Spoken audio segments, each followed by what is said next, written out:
السلام علیکم ورحمۃ اللہ وبرکاتہ۔ الحمد للہ رب العالمین والعاقبۃ للمتقین والصلاۃ والسلام علی رسولہ الکریم۔ فاعوذ باللہ من الشیطان الرجیم، بسم اللہ الرحمن الرحیم۔ لقد کان لکم فی رسول اللہ اسوۃ حسنہ۔ محترم حضرات، ہم سیرت رسول اکرم صلی اللہ علیہ وسلم پر سلسلے وار پروگرام کر رہے ہیں، اور آج اس کا 250 سیریل ہے، 250۔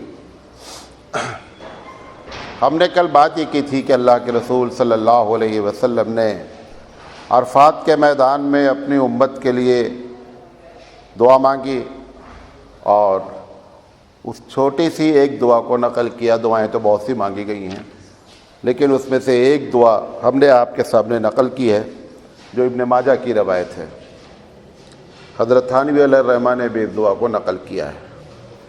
ہم نے کل آپ کو جہاں پہ لا کر کے چھوڑا تھا وہ یہ بات تھی کہ نبی کریم صلی اللہ علیہ وسلم نے جب دعا مانگی تو اللہ تعالیٰ نے کہا کہ میں محمد صلی اللہ علیہ وسلم آپ کی امت کو کہ ان افراد کو جنہوں نے میرے حقوق کو مارا ہے میں ان کو بخش دیتا ہوں، لیکن جنہوں نے ظلم کیا ہے میں ان کو بخشوں گا نہیں۔ نبی کریم صلی اللہ علیہ وسلم نے اللہ کے دربار میں دوبارہ عرض کیا، یا اللہ، تو ہر چیز پر قادر ہے، اگر تو چاہے تو جس پر ظلم ہوا ہے اس کو جنت سے کچھ عطا کر دے تو اس کو اطمینان ہو جائے گا، اور ظالم کے لیے بھی اگر تو قادر ہے معاف کر دے۔ حدیث میں آتا ہے کہ فلم یجب تلک العشیہ، اس رات میں یہ دعا قبول نہیں ہوئی۔ اس کے بعد صبح ہوئی، اللہ کے رسول صلی اللہ علیہ وسلم، اب یہ مزدلفہ کی صبح ہے، 10 تاریخ ہے، اللہ تعالیٰ نے دوبارہ جب نبی کریم صلی اللہ علیہ وسلم نے دعا مانگی تو اللہ نے قبول کر لیا کہ ظالم کو بھی ہم جو ہے وہ معاف کر دیں گے۔ نبی کریم صلی اللہ علیہ وسلم نے اس دعا کو، جب رات والی بھی جو ہوئی تھی اس کی بھی اطلاع صحابہ کو دی، اور جب یہ قبول ہو گئی تو اس کی بھی اطلاع صحابہ کو دی۔ تو جو قریب میں تھے ان کو یہ بات معلوم ہوئی کہ اللہ تعالیٰ نے نبی کریم صلی اللہ علیہ وسلم کی دعا کو قبول کر لیا ہے۔ اچانک نبی کریم صلی اللہ علیہ وسلم مسکرانے لگے۔ ایسا لگتا ہے کہ جس وقت آپ مسکرائے اس وقت وہ صحابہ موجود نہیں تھے جن کے سامنے آپ نے بتایا تھا کہ ظالم کو بھی معاف کر دیا۔ تو ابو بکر صدیق رضی اللہ تعالیٰ عنہ اور حضرت عمر رضی اللہ تعالیٰ عنہ دونوں نے پوچھا، تھوڑا دیر سے بیٹھ جائیں، دونوں نے پوچھا کہ اللہ کے رسول کیوں آپ مسکرا رہے ہیں؟ نبی کریم صلی اللہ علیہ وسلم نے فرمایا، یہ بھی کہا ساتھ میں حضرت ابو بکر صدیق رضی اللہ تعالیٰ عنہ نے، کہ اللہ آپ کو ہمیشہ مسکراتا رکھے، لیکن آپ وجہ بتائیے کہ آپ اچانک کوئی بات نہیں ہوئی ہے اور آپ مسکرا رہے ہیں۔ نبی کریم صلی اللہ علیہ وسلم نے فرمایا کہ میں نے دیکھا کہ جب یہ بات شیطان کو معلوم ہوئی کہ اللہ نے نبی کی دعا کو اس کو بھی قبول کر لیا ہے جو مظلوم والی تھی، اور اس کو بھی قبول کر لیا ہے جو ظالم والی ہے، تو وہ مٹی اڑا رہا ہے اپنے سروں پر اور بہت چیخ رہا اور واویلا کر رہا ہے، میں اس کے چیخنے پر مسکرا رہا ہوں۔ اب اس میں ایک سوال یہ ہے کہ وہ شیطان کو یہ بات کیسے معلوم ہوئی کہ دعا قبول ہو گئی؟ حالانکہ میں چاہوں تو تقریر کو آگے بڑھا دیتا اور آپ کے ذہن میں یہ کراس کوسچن بعد میں آتا کبھی، لیکن پھر آپ مجھے تلاش کرتے کہ مولانا صاحب، تو ہم نے سوچا کہ اس کا جواب بھی ساتھ میں دیتے چلیں کہ یہ شیطان کو معلوم کیسے ہوا کہ رب ذوالجلال نے نبی کریم صلی اللہ علیہ وسلم کی دعا کو قبول کر لیا۔ اس کے 2 جواب ہیں۔ پہلا جواب، جب رات میں نبی کریم صلی اللہ علیہ وسلم کی دعا قبول نہیں ہوئی ظالم کے بارے میں، اور آپ نے صحابہ کو یہ بات بتائی تو یہ اس کی نالج میں آئی تو بہت خوش ہوا وہ. جب خوش ہوا تو پروردگار عالم نے صبح، کیونکہ جب وہ خوش ہوا تو اللہ کے رسول صلی اللہ علیہ وسلم کو تکلیف ہوئی، یقینی بات ہے. آپ کو ایک مرتبہ بتایا ہوں نا کہ اللہ کے رسول اور شیطان دونوں اینٹی ہیں. سارے انبیاء سے شیطان اس کا اینٹی ہوتا ہے. اللہ کو یہ بات اچھی نہیں لگی کہ ہمارے ناقبول کرنے پر شیطان خوش ہو جائے، ہمارے نبی کو دل کو تکلیف پہنچ جائے. لہذا اللہ رب العزت نے کیا کیا کہ شیطان کو اریٹیٹ کرنے کے لیے، اریٹیٹ سمجھتے ہیں، شیطان کے دل کو تکلیف پہنچانے کے لیے، اس کو غم میں مبتلا کرنے کے لیے پروردگار عالم نبی صلی اللہ علیہ وسلم کی وہ دعا بھی قبول کر لی. کبھی کبھی ہوتا نا کہ ہم کسی کو چھیڑنا چاہتے ہیں تو الگ الگ انداز ہوتا ہے چھیڑنے کا. تو یہ شیطان چونکہ خوش ہوا تھا نبی کی اس دعا کے ناقبول ہونے پر، لہذا اللہ رب العزت نے نبی کی دعا قبول کر کے اس شیطان کی خوشی کو غم میں کیا کر دیا، تبدیل کر دیا، اور اسی وجہ سے وہ اپنے سروں پر کیا کر رہا تھا، مٹی اڑا رہا تھا. دوسرا جواب اس کا یہ ہے کہ شیطان کو معلوم اس طرح ہوا کہ جب صبح دعا قبول ہو گئی، یقینی بات ہے کہ جب رات میں قبول نہیں ہوئی ہوگی تو اللہ کے رسول کو ٹینشن تو ہوا. تو جب صبح قبول ہوگی تو فوراً جو سامنے لوگ رہے ان کو بتایا کہ بھئی جو معاملہ رات کا تھا وہ سب سنبھل گیا. جب یہ بات اللہ کے رسول نے کہی ہوگی تو شیطان کے علم میں بھی آئی ہوگی، اس لیے شیطان اس کے بعد مسکرایا. جب مسکرایا تو ابو بکر موجود تھے، اس وقت ابو بکر نے سوال کر لیا، ورنہ شیطان عالم الغیب نہیں ہے کہ وہ اللہ کے بات کو جان لیتا. اس طریقے سے شیطان کے علم میں بات آئی. بہرحال بتانا یہ چاہتے ہیں کہ نبی کریم صلی اللہ علیہ وسلم نے کسی بھی موقع پر اپنی امت کو فراموش نہیں کیا. مولانا تھانوی رحمۃ اللہ علیہ کی ایک کتاب ہے نشر الطیب، سیرت پر، چھوٹی سی کتاب ہے، چھوٹی کا مطلب پھر بھی 200 پیج کی ہے. مولانا تھانوی رحمۃ اللہ علیہ نے ایک چیپٹر باندھا ہے اس میں کہ نبی کی شفقت اپنی امت کے ساتھ. تو انہوں نے کئی روایتیں نقل کی ہیں کہ اللہ کے رسول صلی اللہ علیہ وسلم نے کس کس موقع پر اپنی امت کو کیسے کیسے. سب سے بڑا مسئلہ امت کا ہے کہ امت کسی طرح جنت میں چلی جائے. شیطان کا سارا ٹھیکہ ہے کہ کسی طرح امت جہنم میں چلی جائے. تو ایک تو یہ ہے کہ اللہ اپنے نبی کو خوش کرنے کے لیے اور شیطان کو غصے میں ڈالنے کے لیے امت کو انشاءاللہ بھیجے گا جنت میں ضرور، کیونکہ اس کو شیطان کو اریٹیٹ کرنا ہے اور اپنے نبی کے دل کو کیا کرنا ہے، خوش کرنا ہے.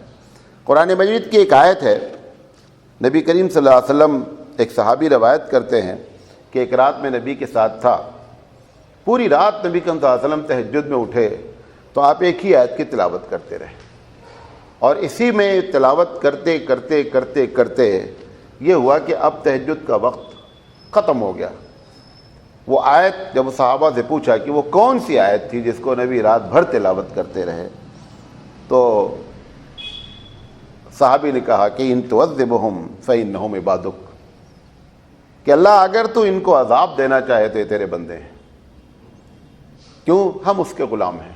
وہ کان پکڑ کے ہم کتنے بھی اچھے ہوں، اگر کان پکڑ کر ہم کو جہنم میں ڈالنا چاہے تو بھی ہم لاٹھی نہیں چلا سکتے.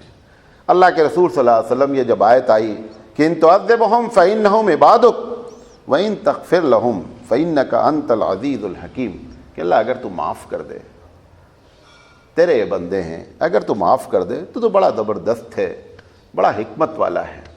یہ آیت حقیقت میں عیسیٰ علیہ السلام نے اپنی امت کے لیے مانگی تھی. جب عیسیٰ علیہ السلام نے یہ بات کہی تھی، اصل ان کا یہ کوٹیشن ہے جس کو قرآن نے نقل کیا کہ عیسیٰ نے اپنی امت کے لیے ایسے دعا کی تھی. اللہ کے رسول صلی اللہ علیہ وسلم جب اس آیت کو پڑھنے لگے تو پوری رات اسی پر رہے. تو نبی کریم صلی اللہ علیہ وسلم کی جو شفقت ہے اپنی امت کے ساتھ وہ عجیب و غریب ہے. ایک مرتبہ آپ نے فرمایا کہ لوگوں، میں ایک انسان ہوں، انسان کو کبھی کبھی غصہ بھی آتا ہے، مجھے بھی غصہ آتا ہے. مجھے کبھی غصہ آتا ہے تو ہو سکتا ہے کہ میں کسی کو غصے میں کوئی بات ایسی کہہ دوں جو اس کے حق میں بد دعا ہو. تو اللہ سے کہا کہ اللہ میں انسان ہوں، میرے اوپر بھی غصہ طاری ہوتا ہے، اگر میں غصے میں کبھی اپنی امت کے لفظ جو آیا ہے وہ مومن اور مومنات آیا ہے کہ اللہ اگر کبھی میں مومن اور مومنات کو کوئی ایسا جملہ کہہ دوں جو بد دعا ہے تو اللہ ان کے حق میں وہ میرے لیے میری بد دعا کو دعا کو مان لینا، بد دعا نہیں ماننا۔ یہ بڑی عجیب و غریب بات ہے کہ آدمی ایک طرف تو اپنی بتا رہا ہے کہ میں انسان ہوں، ایسا ممکن ہے کہ میں غصے میں آ کر کے، غصے میں آنے کا یہ مطلب نہیں ہے کہ ناجائز بات پر غصہ، جائز بات پر غصہ ہے، نبی کا ناجائز بات پر غصہ ہوتا نہیں ہے، جائز بات پر غصہ ہے، لیکن چونکہ اس کو اپنی امت سے شفقت ہے اس لیے نبی جو ہے وہ یہ دعا کر رہا ہے کہ میری بد دعا کو بھی اے اللہ ان کے حق میں دعا قبول کر لینا۔ آپ کو ایک مرتبہ سیرت کے حوالے سے گفتگو کرتے ہوئے بات بتائی تھی کہ نبی کریم صلی اللہ علیہ وسلم ایک ایسے کیریکٹر ہیں اس دنیا میں کہ جنہوں نے اپنی پرسنل وجہ سے، ذاتی وجہ سے آپ نے کبھی کسی سے ریونج نہیں لیا، بدلہ نہیں لیا۔ ایک مرتبہ کا واقعہ ہے، مولانا تھانوی نے اس واقعے کو نقل فرمایا ہے کہ اللہ کے رسول کی طبیعت خراب ہو گئی تو حکیموں سے مشورہ ہوا تو حکیم نے بتایا کہ ایک دوا ہے، وہ عربوں میں مشہور دوا تھی اور وہ دوا آخری دوا ہوتی تھی، لیکن وہ اتنی زبردست بد ذائقہ اور کڑوی ہوتی تھی کہ بندہ پینا نہیں چاہتا تھا۔ جب وہ حکیم نے بتایا تو اللہ کے رسول صلی اللہ علیہ وسلم تو لوگوں نے کہا کہ حضرت طبیعت آپ کی بہت بگڑتی جا رہی ہے، آپ وہ دوا پی لیں۔ نبی کریم صلی اللہ علیہ وسلم نے فرمایا میں یہ دوا نہیں پیوں گا، یہی کہہ کر کے آپ بے ہوش ہو گئے۔ جب بے ہوش ہو گئے تو حضرت عباس حضور کے چچا جان وہ بھی بیٹھے ہوئے تھے اور بھی صحابہ بیٹھے تھے، تو چچا جان اور لوگوں نے مشورہ دیا کہ اب تو حضور ہوش میں نہیں ہیں، ایسا کریں کہ منہ کھول کر کے وہ دوا ڈال دی جائے۔ لوگوں نے دوا ڈال دی، وہ اتنی خطرناک تھی کہ اس بے ہوشی میں بھی نبی کو ہوش رہا کہ یہ دوا پلا دی گئی۔ خیر اس کے اثرات ہوئے کہ وہ نبی کے مداخل ٹھیک ہو گئے تھوڑی دیر میں۔ جب ٹھیک ہوئے تو آپ نے فوراً کہا دوا کس نے پلائی؟ تو انہوں نے کہا بھائی یہ چچا جان ہے، کہا جس نے دوا پلائی سب کو دوا پلاؤ، فوراً دوا پلاؤ۔ اب وہ سب کو دوا پلائی گئی، کہا صرف سوائے چچا جان کو چھوڑ کر کے سب کو دوا پلاؤ۔ وہ احترام ان کو چھوڑ دیا۔ تو مولانا تھانوی نے لکھا کہ جس نے اپنی ذات کے لیے کبھی بدلہ نہیں لیا اور یہ دوا پلائی بھی گئی تھی آپ کے فائدے کے لیے، آپ نے بدلہ کیوں لے لیا؟ تو بدلہ تو ہو گیا۔ حضرت حکیم الامت ہیں، کل بھی بتایا تھا آپ کو نا، مولانا تھانوی حکیم الامت ہیں، ایسے جواب دیتے ہیں، چٹکی بجاتے ہیں۔ حضرت نے فرمایا کہ جب نبی کو تکلیف پہنچی اللہ کو نے فوراً نوٹس لی کہ میرے نبی کو تکلیف پہنچی ہے۔ اگر نبی بدلہ نہیں لے لیتا تو رب ذوالجلال بدلہ لے لیتا۔ یہ اللہ کے نبی کی رحمت للعالمین ہے کہ اللہ کے غضب سے بچ جائیں، بھلے یہ دوا پی لائیں۔ تو وہ بھی ریونج نہیں تھا، وہ بھی رحمت للعالمین تھے۔ نبی کریم صلی اللہ علیہ وسلم سب کے لیے رحمت للعالمین ہے۔ تو اگر ذاتی طور پر آپ نے بدلہ لیا بھی تھا تو اس کی بھی بنیادی وجہ یہ تھی کہ کسی طریقے سے یہ بچ جائیں۔ ایسے ایک بزرگ کا واقعہ ہے، ایک بزرگ بہت بڑے بزرگ ہیں، مرزا مظہر جانے جانا، شاعر بھی ہیں اور صوفی بھی ہیں، بہت اللہ والے ہیں۔ یہ برابر دعا کرتے تھے کہ اللہ تعالیٰ میں اگر کبھی ناراض ہو جاؤں تو کبھی بھی میری ناراضگی کو آپ کسی سامنے والے کے لیے نوٹس نہیں لیجیے گا۔ ہوتا یہ تھا کہ اتنا یہ اللہ والے تھے کہ اگر ان کے دل کو تکلیف پہنچ جاتی سامنے والے بندے کو، بندہ صاف ہو جاتا، مطلب کچھ نہ کچھ کو تکلیف ہو جاتی۔ یہ بات انہوں نے نوٹس کر کے یہ بیان کر دیا، اللہ سے برابر دعا کرتے رہے کہ اللہ میں اگر ناراض بھی رہوں تو آپ بدلہ نہیں لیجیے گا۔ امام اعظم علیہ الرحمہ کے بارے میں لکھا ہوا ہے کہ امام اعظم کی والدہ کا انتقال ہو گیا تھا۔ امام اعظم کے پاس ایک صاحب آئے اور آ کر کے، چونکہ ان کی امام اعظم سے بنتی نہیں تھی، انہوں نے امام اعظم رحمۃ اللہ علیہ سے کہا سنا آپ کی والدہ بیوہ ہیں۔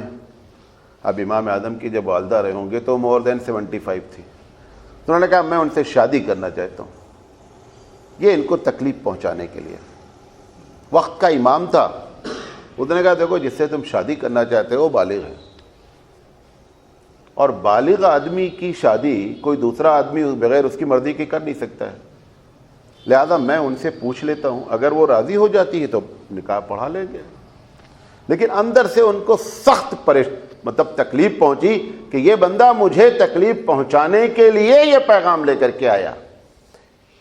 روایت میں آتا ہے، اس سے ہی روایت نقل کی گئی ہے، امام اعظم علیہ الرحمہ تھوڑا سے آگے بڑھے کہ گرا اور مر کے ختم ہو گیا۔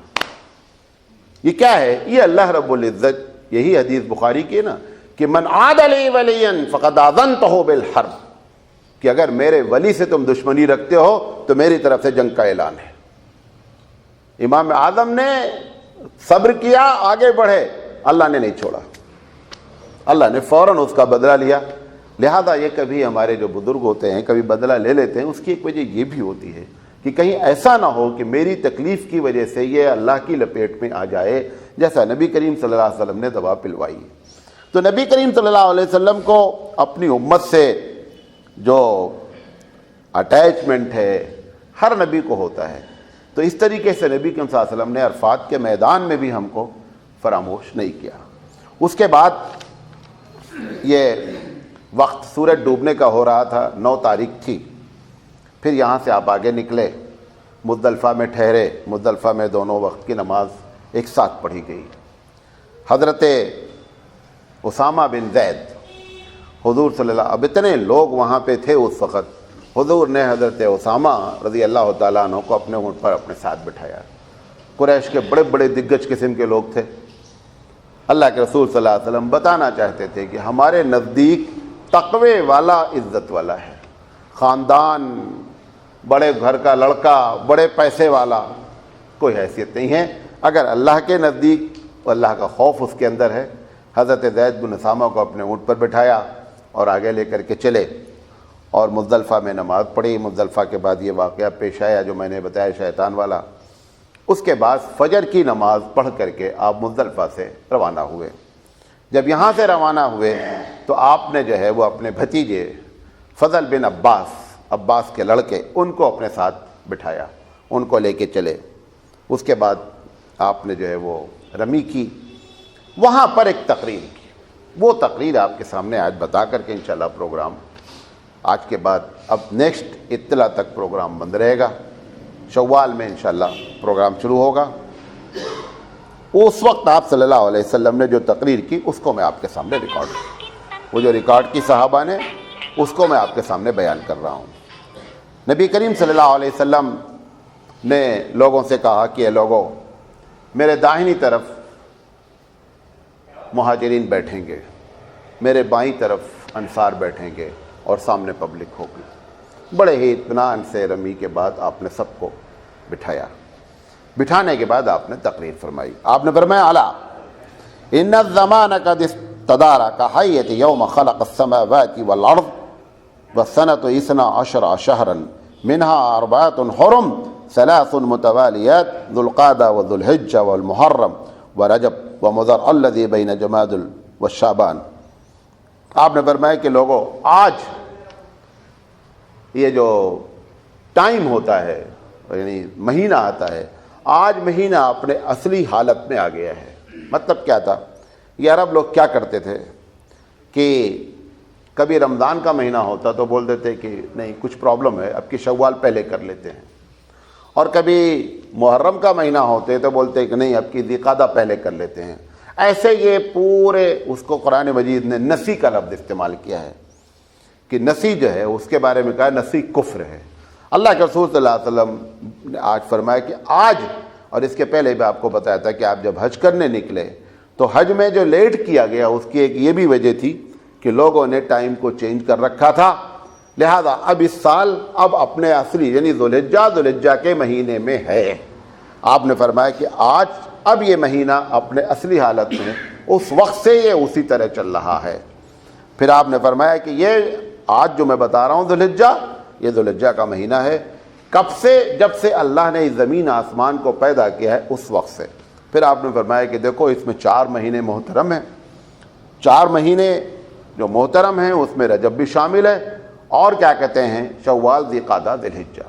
یہ 4 مہینے محترم ہیں، ان کا احترام کیا جائے، کیونکہ عربوں میں یہ پہلے سے محترم چلے آتے تھے۔ محترم سے مطلب یہ تھا کہ اس درمیان میں یہ لڑائی نہیں کرتے تھے 4 مہینہ، لہذا اس 4 مہینے میں نہ لڑائی کرنے کی بھی وجہ یہ تھی کہ سارے عرب حج کرنے آتے تھے۔ جب حج کرنے آتے تھے تو راستے کو سیفٹی چاہیے، اگر یہ لوٹ مار ہوتی رہے گی تو یہ قریش نے جان بوجھ کر کے طے کر لیا تھا کہ اگر لوگ آئیں گے نہیں یہاں پر، وہ جو اس وقت کی یاترا تھی، تو ہماری اکنامک جو ہے وہ ختم ہو جائے گی، لہذا انہوں نے یہ بنا رکھا تھا کہ 4 مہینے کیا ہیں؟ محترم ہیں۔ پروردگار عالم نے اس کو برقرار رکھا کہ 4 مہینے محترم ہیں۔ اس کے بعد آپ صلی اللہ علیہ وسلم نے فرمایا، پوچھا کہ اتدرون ای یوم ھذا، کہتے ہیں میں معلوم ہے یہ کون سا دن ہے؟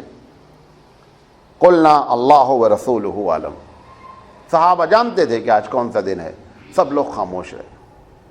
یہ بڑوں سے بات کرنے کا ایک طریقہ ہوتا ہے، اگر آپ چاہتے ہیں کہ بڑا آدمی اپنا علم آپ کے سامنے پیش کرے تو جتنا آپ اس کے سامنے خاموش رہیں گے اتنا زیادہ وہ ٹرانسفر کرے گا، جتنا آپ پٹ پٹ بولیں گے اتنا وہ علم کو اندر لیتا چلا جائے گا۔ ایک ہوتا ہے ڈاؤٹ ہونا، ایک ہوتا ہے یہ کہ اپنا بتانا کہ میں بھی جانتا ہوں۔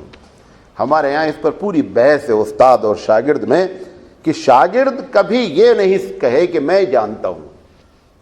اگر استاد کچھ پوچھ رہا ہے سوال کے طور پر، آپ اس کو جواب دیں، لیکن اگر آپ کو یہ محسوس ہو رہا ہے کہ اگر ہم خاموش رہیں گے تو اس کا علم ابلے گا اندر سے، تو ایسی جگہ پہ کیا ہے؟ خاموش رہیں۔ صحابہ کہتے ہیں بعد میں کہ ہمیں معلوم تھا آج کون سا دن ہے، لیکن ہم نے جان بوجھ کر یہ کہا، ہم سب نے قلنا، ہم نے کہا اللہ ورسولہ عالم، وسکت حتی ظننا انہ سیسمیہ بغیر اسمہ۔ ہم صحابہ کہتے ہیں کہ ہم لوگ خاموش رہے اور ہم یہ سمجھے کہ آج نبی کریم صلی اللہ علیہ وسلم اس دن کا کوئی دوسرا نام دینے والے ہیں، لہذا بہتر یہ ہے کہ ہم خاموش رہیں اور دیکھیں اللہ کے رسول کیا کہتے ہیں۔ پھر آپ نے فرمایا فقال الیس ھذا یوم النحر، کیا آج 10ویں تاریخ قربانی کا دن نہیں ہے؟ قلنا بلا، ہم لوگوں نے کہا بے شک قربانی کا دن ہے۔ پھر آپ نے فرمایا یہ بات کہہ کر کے جو بات کہنا چاہ رہے ہیں وہ اصل ہے، یہ اتنی باتیں بات دل میں پہلے بیٹھائی جا رہی ہے، کیونکہ اگلی بات جو کہنے جا رہے ہیں وہ دیٹ از مور امپورٹنٹ، وہ اصل ہے، اسی کے لیے یہ ساری تمہید باندھی جا رہی ہے۔ پھر آپ نے فرمایا قال ای شہر ھذا، کہ کون سا مہینہ ہے؟ قلنا اللہ ورسولہ عالم، صحابہ نے کہا کہ اللہ اور اس کا رسول جانتا ہے۔ فسکت حتی ظننا انہ سیسمیہ بغیر اسمہ، ہم لوگ خاموش رہے اور ہم نے یہ سمجھا کہ نبی کریم صلی اللہ علیہ وسلم کوئی دوسری بات یا دوسرا اس مہینے کا نام چینج کرنے جا رہے ہیں۔ قال الیس ذو الحجہ، حضور نے فرمایا کیا ذو الحجہ کا مہینہ نہیں ہے؟ قلنا بلا، ہم نے کہا بے شک یہ ذو الحجہ کا مہینہ ہے۔ پھر آپ نے فرمایا قال ای بلد ھذا، کون سا شہر ہے یہ؟ قلنا اللہ ورسولہ عالم، اللہ اور اس کا رسول جانتا ہے۔ فسکت حتی ظننا انہ سیسمیہ بغیر اسمہ، ہم خاموش رہے اس بنیاد پر، ہو سکتا ہے کہ اللہ کے رسول اس مکے کا کوئی دوسرا نام بتانا چاہتے ہوں۔ پھر آپ صلی اللہ علیہ وسلم نے کہا قال الیس البلدہ، کیا یہ مکہ نہیں ہے؟ قلنا بلا، ہم لوگوں نے کہا ہاں۔ اتنی بات کہنے کے بعد اب جو بات کہنے جا رہے ہیں یہ ہم سے بھی ان سے بھی قیامت تک کے سب لوگوں سے۔ پھر آپ نے فرمایا قال فإن دماءکم واموالکم واعراضکم حرام علیکم کحرمت یومکم ھذا فی بلدکم ھذا فی شہرکم ھذا۔ آپ نے فرمایا نوٹ کر لیں آج کے بعد سے کہ تمہارا خون، تمہارا مال اور تمہاری عزت، یہ تینوں چیزیں ایسے ہی محترم ہیں جیسے یہ شہر مکہ محترم ہے، جیسے یہ آج کا دن محترم ہے، جیسے یہ مہینہ محترم ہے۔ اسی طریقے سے مسلمان کی جان، مال اور اس کی عزت، یہ تینوں محترم ہے۔ اگر تم نے ان تینوں پر ہاتھ اٹھایا تو تم نے گویا کہ جس طریقے سے بیت اللہ کی بے حرمتی کی، ویسے تم نے اس کی بے حرمتی کی۔ جس طرح سے تمہارے دل میں بیت اللہ کی حرمت ہے کہ بیت اللہ محترم ہے، یہ مہینہ محترم ہے، یہ 4 مہینوں میں ایک مہینہ ہے، اسی طریقے سے تم کو مسلمان کی عزت، جان اور مال سے محبت ہونی چاہیے اور ان کا احترام ہونا چاہیے۔ یہ بات آپ کو بتا دیں کبھی بھی ہمارے دماغ میں ہوتا ہے، انسان ہے، بچوں سے لے کر اسٹوڈنٹ سے لے کر بوڑھے تک میں یہ بات ہوتی ہے. آپ کو معلوم ہے کہ ایگزام کے ٹائم پر نوٹ بک بہت غائب ہوتی ہے. ایگزام کے ٹائم پر نوٹ بک بہت غائب ہوتی ہے. وہ کیا کرتا ہے بچے، جو بچہ اچھا ہوتا ہے جان بوجھ کر کے اس کی نوٹ بک مار دو. تو ایک تو ہوتا ہے کہ اس کی نوٹ بک اچھی ہم پڑھ لیں گے، دوسرا یہ ہے کہ یہ جو ہے نا پڑھ نہ سکے. بعض بچے یہاں تک کرتے ہیں، کیونکہ ہم یہ پڑھاتے رہے تو یہ سارے ہم کہ وہ دعا کرتے ہیں کہ جو اس کا کمپٹیشن والا بچہ رہتا ہے نا، جو 98 97 98 97 چلتا رہتا ہے، وہ دعا کرتا رہتا ہے کہ یہ بیمار ہو جائے اور آج پیپر اس کا مس ہو جائے. یہ اس طریقے سے جو ہے یہ بہت ہی خطرناک قسم کی چیز ہے. بدلہ جو ہے نا انسان کے مزاج میں ہے، لیکن اللہ کے رسول صلی اللہ علیہ وسلم نے اس پر سخت بات بتائی کہ جہاں تک ہو سکے معافی کی بات کریں. دیکھیں جتنی صفتیں اللہ کی ہیں، وہ صفت جب آپ اختیار کرتے ہیں تو اللہ رب العزت بہت خوش ہوتا ہے. معاف کرنا کس کی صفت ہے؟ اللہ رب العزت کی ہے. نبی نے پوری زندگی معاف کر کے بتایا. ہر لیڈر میں، بڑے آدمی میں اور ہمارے نبی میں ایک بنیادی فرق ہے. سب نے بڑی اچھی اچھی باتیں کہی ہیں، but practically they are feel. یا تو ان کی لائف میں وہ ویسا کوئی ہمارے پاس انسیڈنٹ نوٹ نہیں ہے، اور یا یہ ہے کہ جیسے علامہ اقبال نے کہا نا کہ اقبال بڑا اپدیشک ہے، من باتوں میں موہ لیتا ہے. اقبال بڑا اپدیشک ہے، من باتوں میں موہ لیتا ہے. گفتار کا غازی بن تو گیا، کردار کا غازی بن نہ سکا. باتیں مولانا سراج صاحب بہت اچھی اچھی کرتے ہیں، خود کچھ نہیں. یہ جو کیفیت ہے، یہ کیفیت سے نبی ایک دم پاک تھا. گاندھی جی نے بھی کہا ہے نا کہ اگر کوئی داہنے گال پر ایک تماچا مارے تو بایاں گال پیش کر دو، لے اس پر بھی مار لو. لیکن گاندھی جی نے کبھی گال پیش کیا نہیں. ایسی کوئی روایت ہمارے پاس نہیں ہے کہ گاندھی جی نے گال پیش کر دیا ہو. یا نہرو جی نے بڑی آواز اٹھائی کہ چھوا چھوت نام کی کوئی چیز نہیں ہے، اس دنیا میں سب برابر ہیں، سب منو کے جو ہے اولاد ہیں، منو سے مراد آدم ہیں، نہ کوئی چھوٹا ہے نہ بڑا ہے. نہرو خود پنڈت ہے، برہمن ہے. کبھی ایسا نہیں ہوا کہ ہرجن کی پلیٹ میں بیٹھ کر کھایا ہو. تب تو مزہ آتا، تب معلوم ہوتا ہے کہ صاحب چھوا چھوت نام کی کوئی چیز نہیں ہے. تو کہنا بہت آسان کام ہے. ہمارے نبی نے اگر کہا بوجھ اٹھاؤ، اگر کسی کا کوئی پریشان ہے تو آپ نے اپنے سر پر بوجھ اٹھا کر کے پہنچایا.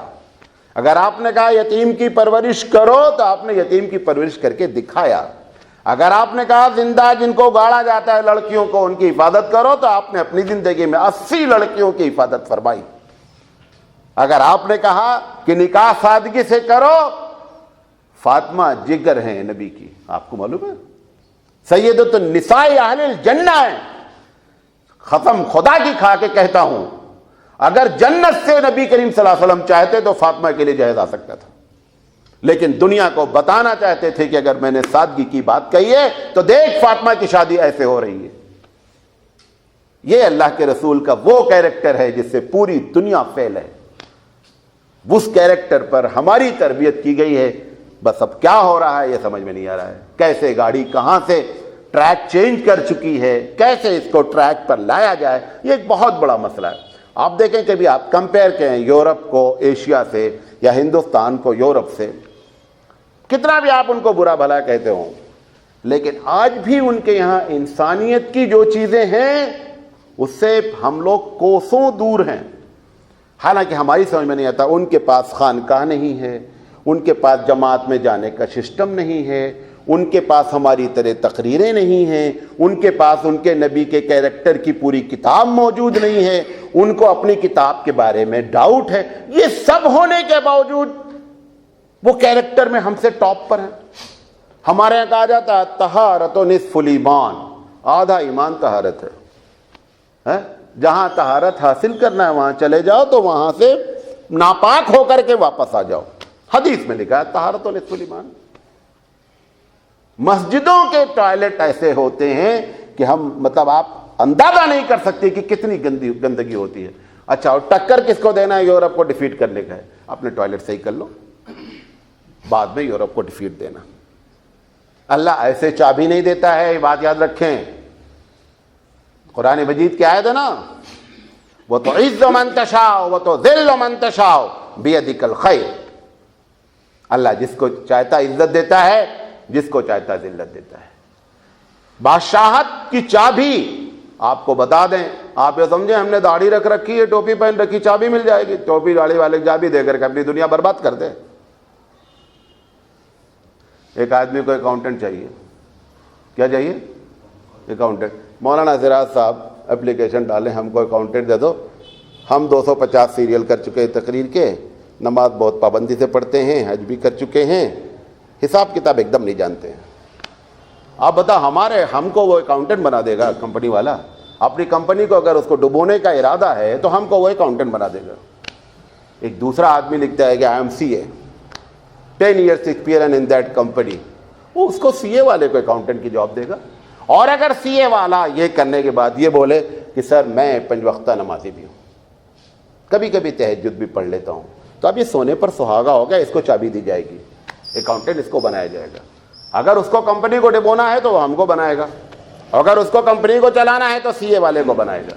یہ جو اللہ نے چابی ان کو دی, ان کو سپر پاور بنایا, ایسی بات نہیں. اس میں ایک کام بھی اللہ کا بغیر مصلحت کے نہیں ہوتا ہے. اگر ہمارے ہاتھ میں آج چابی دے دی جائے, ہم اس دنیا کو کانٹے سے بھر دیں گے, کانٹے سے بھر دیں گے. ایک ذرا سے تمہارا تہوار ہوتا ہے, ابھی ہوا ہے, تو تم نے پورے شہر میں ہنگامے کر کے رکھے ہیں. سکون, رات میں لوگوں کو سونے نہیں دیا ہے. آپ کو معلوم ہے جو ریسیڈینشل ایریا ہوتا ہے یورپ میں, عربوں میں بھی, وہاں پہ ہارن بجانا منع ہوتا ہے. سنڈے کے دن, جمعہ کے دن عربوں میں آپ اگر اس ایریے میں ہارن بجا دیں صبح کے ٹائم میں, آپ کو فائن ہو جائے گا. یہاں موٹر گرگر گرگر, 12 بجے 1 بجے رات میں بچے سو رہے ہیں, کوئی پڑھ رہا ہوگا, کسی کا ایگزام ہوگا, ان کے ہاتھ میں چابی دے دو تاکہ یہ غارت کر کے رکھ دیں. چابی کبھی زندگی میں نہیں ملنا ہے, یاد رکھیں. ٹوپی اور داڑھی پر چابی نہیں ملتی ہے. چابی ملنے کی 2 وجہ ہوتی ہے, آج نوٹ کر لیں. جس کے اندر 2 وجہ پائی جائے گی, چابی اسی کو دے گا رب ذوالجلال, بقیہ نہیں دے گا کسی کو. نمبر 1, اپنی ذات سے آپ فائدہ کتنا پہنچا سکتے ہیں. آپ کا کیریکٹر کتنا اچھا ہے کہ آپ اپنی ذات سے فائدہ کتنا پہنچا سکتے ہیں. نمبر 1. نمبر 2, جو زمین کے اندر منرلز رکھے ہوئے ہیں, جو اللہ نے خزانے رکھے ہیں, اس کو یوز کرنے کی تمہارے اندر صلاحیت کتنی ہے. ہمارا پیٹرول ہے, وہ آ کر کے بتاتے ہیں کہ تمہارے یہاں پیٹرول ہے, کہتے جو نکال دو, نکال دیتے ہیں. جب کھچڑی پک جاتی کہتا ہے چمچ سے کھلا دو ہم کو. کیلا چھیل کے دو تو کھائیں گے حضرت, چلو چھیل کے دے دیا, نہیں چبا کے دینے کا تب ہم کیلا کھائیں گے. اس کیفیت والے کو چابی نہیں دی جاتی ہے کہ جس کو کیلا بھی چھیل کر دو اور چھیلنے کے بعد پھر چبا کر کے دو تب یہ فیڈنگ ان کے اندر جائے گی. ایسے آدمی کو چابی نہیں دی جاتی ہے. اللہ رب العزت ہم لوگوں کی عبادت فرمائے.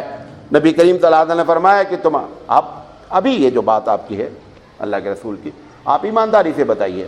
آپ چلے جائیے کورٹ, جس دن بھی دل چاہے آپ کا چلے جائیے.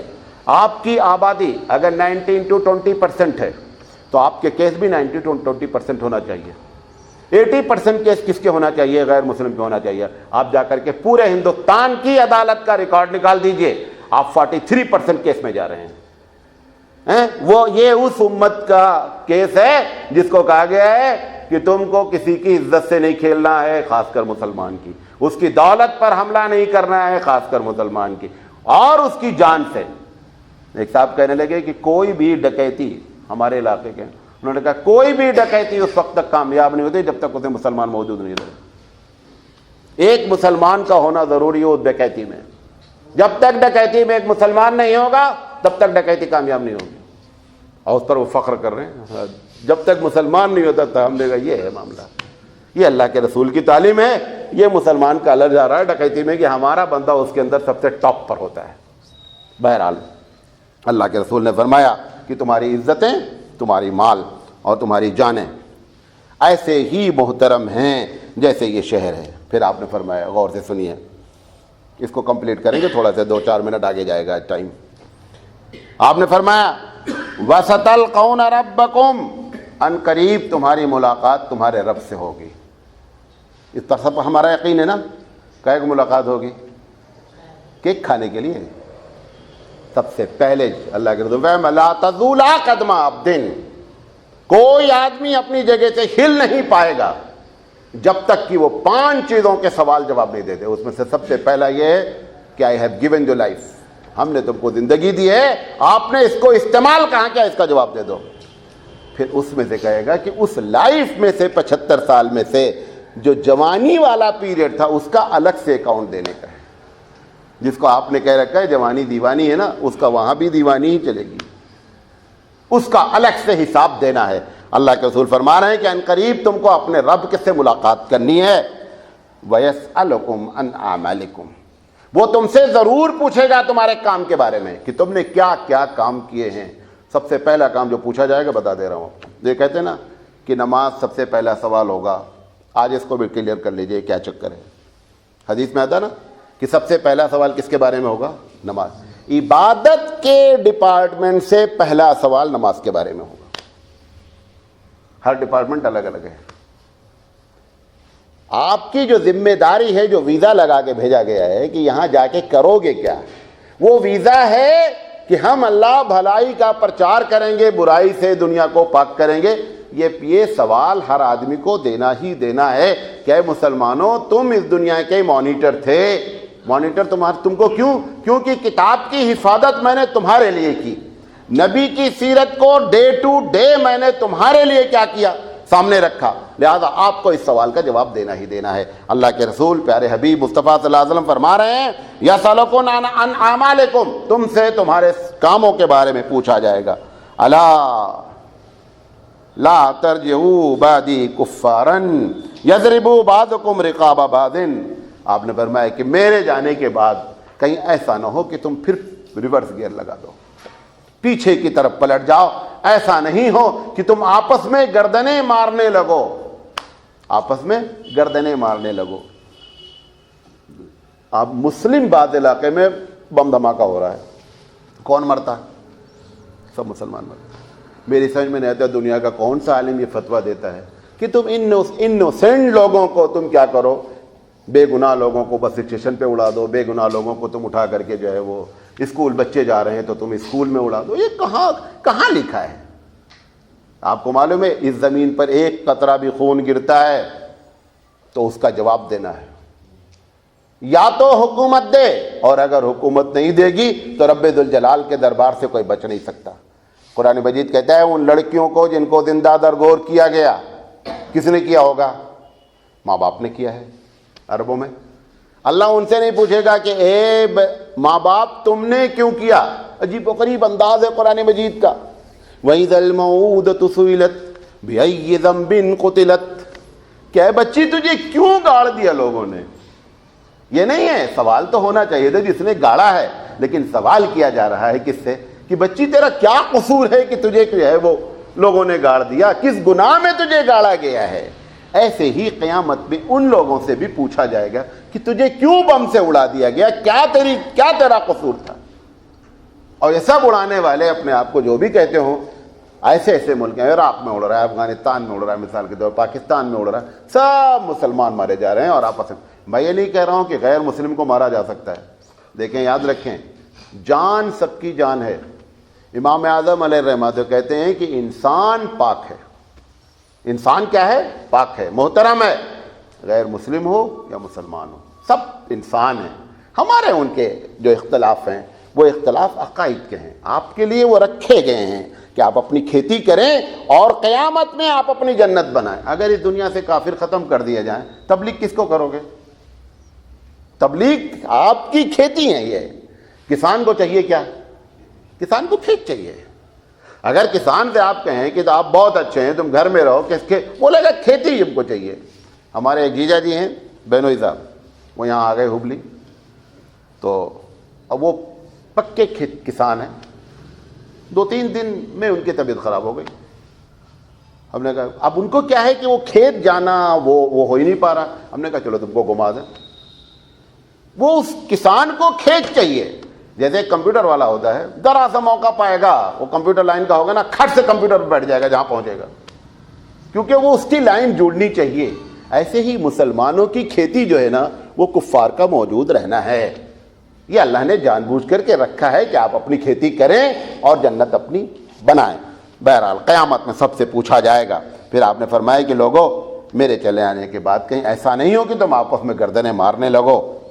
الا لیبلغ الشاہد الغائب، آپ نے فرمایا آج جو موجود ہیں، یہ آپ سے بھی کہہ رہا ہوں، یہ رسول کا فرمان آپ سے بھی کہہ رہا ہوں کہ فلیبلغ الشاہد الغائب، جو آج یہاں موجود ہیں وہ ان تک بات پہنچا دے جو آپ کے پروگرام میں نہیں آئے ہیں۔ یہی بات اللہ کے رسول نے کہی تھی، اور چونکہ ہم ورثۃ الانبیاء ہیں لہذا ہماری بھی ذمہ داری ہے کہ ہم آپ تک پیغام پہنچائیں کہ آپ نے جو باتیں سنی ہیں آپ ان تک پہنچا دیں جن تک بات نہیں پہنچی۔ اس میں سب سے پہلے آپ کا گھر ہے، آپ اپنے گھر میں جا کر بتائیں پروگرام ہوا، اس میں یہ باتیں بتائی گئیں، یہ قرآن پڑھا گیا، یہ حدیث بتائی گئی، بیٹی کو سمجھائیں، بیٹے کو سمجھائیں، تب آپ کا گھر جو ہے نا وہ ایک اسلامی طرز کا گھر بنے گا۔ چاہتا ہر آدمی ہے کہ بچے نیک ہو جائیں، نمازی ہو جائیں، کہاں سے نیک ہو جائیں گے؟ اس کی وجہ یہ ایک جو طریقہ یہ ہوتا ہے کہ چلو کوئی اینٹی کام نہیں ہو رہا، آپ جو بھیج رہے ہیں کالج جو اسکول، وہ وہاں سے جراثیم لے کر کے آ رہے ہیں، اس پر بھی ہم کنٹرول نہیں کر سکتے، ان کو بھیجنا ہے، وہ جراثیم کے لیے اینٹی بائیوٹک ہیں، یہ سب آپ ان کو استعمال کریں۔ اور اینٹی بائیوٹک کے لیے آپ کو معلوم ہے نا، اینٹی بائیوٹک کی خوراک نہیں کھائی جاتی ہے کبھی بھی، اینٹی بائیوٹک کے لیے آپ کورس پورا کرنا ہے۔ وہ جراثیم مر جائے گا کب؟ جب اینٹی بائیوٹک کا کورس ہوگا تب، کیونکہ وہ ڈیلی اینٹی بائیوٹک وہ لا رہا ہے جراثیم، آپ کو ڈیلی اینٹی بائیوٹک دینا ہے۔ لہذا ہم جو یہ چاہ رہے ہیں کہ ہمارے گھر اچھے ہو جائیں، یہ اللہ کے رسول فرما رہے ہیں فَلْيُبَلِّغُ الشَّاهِدُ الْغَائِبَ، جو موجود ہے وہ ان تک پیغام پاس کر دے جو موجود نہیں ہے۔ وجہ ایک بیان کر رہے ہیں، ایک تو یہ ہے کہ یہ رسپانسبلٹی ہے، آپ نے جو وجہ بیان فرمائی وہ ایک عجیب و غریب وجہ بیان فرمائی۔ آپ نے فرمایا فَلَعَلَّ بَعْدَ مَنْ يُبَلِّغُهُ أَنْ يَكُونَ أَوْعَى لَهُ مِنْ بَعْدِ مَنْ سَمِعَهُ۔ آپ نے فرمایا ایسا ممکن ہے، غور سے سنیے گا، آپ نے فرمایا ایسا ممکن ہے کہ جس کو بات پہنچائی گئی وہ تمہاری بات کو تم سے زیادہ سمجھ کر آگے اچھے انداز میں پاس کر دیا۔ آپ نے دیکھا ہے فٹ بال کا میچ، فٹ بال کے میچ کے پلیئر کو پہلی بات بتائی جاتی ہے کہ گیم بال آتے ہی آپ کو نیئرسٹ پاس کرنا ہے جس سے امید ہے کہ گول ہو جائے گا۔ اگر فٹ بال کا پلیئر سوچ لے کہ اب بال میرے پاس آئی بیٹا میں دینے کا نہیں کسی کو بھاگتا رہوں گا، تو تم کو تھک جانا ہے، گیم نہیں ہونا ہے۔ پہلی فرصت میں آپ کیا کریں؟ بال کو اس کو پاس کریں جس سے امید ہے کہ گول کر دے گا۔ لہذا اللہ کے رسول یہ ہم اس کو اپنی زبان میں کہتے ہیں کہ یہ مذہب ہمارا پاسنگ مذہب ہے، یہ گٹھری لے کر بیٹھنے والا نہیں ہے کہ ہم کو معلوم ہو گیا اچھا کسی کو بتائیں گے نہیں، بتانا ہی ہے، کیونکہ ہو سکتا ہے جس کو آپ بات بتائیں وہ تم سے زیادہ سمجھدار ہو اور وہ بہت جلدی سامنے والے کو اپروچ کر کے اپنا گول کر لے۔ وہ گول کیا ہے؟ اللہ کے رسول فرمائے ایک آدمی بھی اگر تمہاری وجہ سے دین کے صحیح راستے پر آ جائے تو سرخ ہونٹوں سے بہتر ہے، سرخ ہونٹوں سے بہتر ہے۔ یہ بونس ہے، بونس سمجھتے ہیں؟ بونس ہمیشہ سیلری کے علاوہ ہوتا ہے۔ یہ کیوں بات کہہ رہا ہوں؟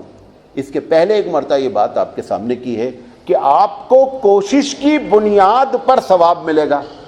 یہ حدیث کیا بتا رہی ہے کہ رزلٹ پر، یہ بونس ہے، جو کوشش پر ثواب ملے گا وہ سیلری ہے کہ آپ نے کوشش کی ایک آدمی پر لیکن آپ کی بات نہیں سنا، آپ کی سیلری میں کوئی فرق نہیں آیا۔ یہ دنیا کی تجارت اور آخرت کی تجارت میں فرق ہے۔ قرآن مجید کہتا ہے وَأَنَّ سَعْيَهُ سَوْفَ يُرَىٰ، کہ ہر آدمی اپنی کوشش کو وہاں دیکھے گا، رزلٹ کو نہیں دیکھے گا۔ کوشش آپ نے کی، اللہ میں نے آپ کے دین کی بات پہنچانے کے لیے میں نے ایڑی چوٹی کا زور لگا دیا، اس کی کھوپڑی میں نہیں اترا، اللہ میں دعا کر رہا ہوں اس کے باوجود نہیں ہوا، اللہ تو جانے، تیرا کام، ختم ہو گئی بات، آپ کا ثواب مجھے۔ لیکن اگر وہ قبول کر لیا تو بونس بھی ملے گی، سیلری بھی ملے گی۔ مطلب یہ اس لیے کہا کہ کراس کوسچن نہیں آنا چاہیے دماغ میں۔ آپ نے فرمایا أَوْعَى لَهُ مِنْ بَعْدِ مَنْ سَمِعَهُ ثُمَّ قَالَ أَلَا هَلْ بَلَّغْتُ، پھر آپ نے کہا، پہلی مرتبہ بھی کہا تھا عرفات میں، آج پھر کہا، آپ نے فرمایا کہ کیا میں نے دین کی بات تم تک پہنچا نہیں دی؟ صحابہ نے کہا قلنا نعم، اللہ کے رسول ایک دم آپ نے، کیونکہ یقینی بات ہے کہ جس کی زندگیوں میں زنا عام ہو، شراب عام ہو، لوٹ مار پیشہ ہو، وہ ایسے بن جائیں کہ دوسروں کے محافظ بن جائیں، دوسری عورتوں پر آنکھ اٹھانے۔ آپ کو معلوم ہے جب جنگ قادسیہ کے لیے فوج بھیجی حضرت عمر رضی اللہ تعالیٰ عنہ، تو رستم نے ایران کی خوبصورتی کو راستے میں کھڑا کر دیا اور کہا کہ ان کو میدان تک آنے ہی نہیں دینا ہے، ان کو اتنا اٹریکٹ کرنا ہے فوجیوں کو، اسلامی فوجیوں کو، کہ یہ میدان تک پہنچ ہی نہیں پائیں۔ حضرت سعد بن ابی وقاص چیف آف آرمی ہیں اس وقت، دیکھا کہ اس نے تو بڑا گیم کھیلا ہے، آگے آئے اور دیکھا کہ پوری لائن سے عورتوں کو کھڑا کیا گیا تھا، ہزاروں عورتوں کو کھڑا کیا گیا تھا اور فل میک اپ کے ساتھ۔ ویسے بھی ایران میں اللہ نے حسن دیا ہے۔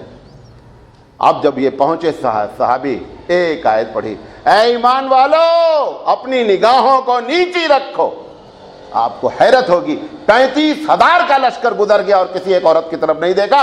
عورتوں نے جا کر کے رستم سے شکایت کی کہ اس زمین پر ایسے میں نے انسان نہیں دیکھے، میں تو وہ تھی کہ بڑے بڑے لوگوں کو چکر میں ڈال دیا تھا، لیکن یہ کون سے لوگ ہیں کہ 35,000 گزر گئے اور کسی نے میرے لپسٹک کو بھی نہیں دیکھا۔ یہ وہ تربیت اللہ کے رسول نے فرمائی تھی۔ آپ نے فرمایا حل بلغت، کیا میں نے بات پہنچا دی؟ قلنا بلا نعم یا رسول اللہ۔ قال اللہم شہد، اے اللہ یہ جو کہہ رہے ہیں، کیونکہ مجھ سے تو سوال کرنے والا ہے، لہذا اس بات پر آپ گواہ رہیے گا۔ عرفات والی میں 3 مرتبہ کا دیکھ رہے ہیں، اس میں ایک ہی مرتبہ کا دیکھ رہے ہیں۔ آپ نے فرمایا اللہم شہد، اپنی شہادت کی انگلی اٹھائے اور اٹھا کر کے آپ نے ہاتھ اٹھایا کہ اللہ ان کی باتوں پر آپ گواہ رہیے گا کہ کہہ رہے ہیں کہ محمد صلی اللہ علیہ وسلم نے آپ کے دین کو ان تک امانتاً دیانتاً مکمل پہنچا دیا۔ آپ کو معلوم ہے اللہ کے رسول صلی اللہ علیہ وسلم کو اللہ نے بھیجا، اور بھیجنے کے بعد جو دین جس کو لوگ مشکل سمجھتے، آپ نے پریکٹیکلی کر کے دکھلایا کہ سب آدمی کا منہ شٹ ہونا چاہیے کہ میں یہ کام کیسے کروں۔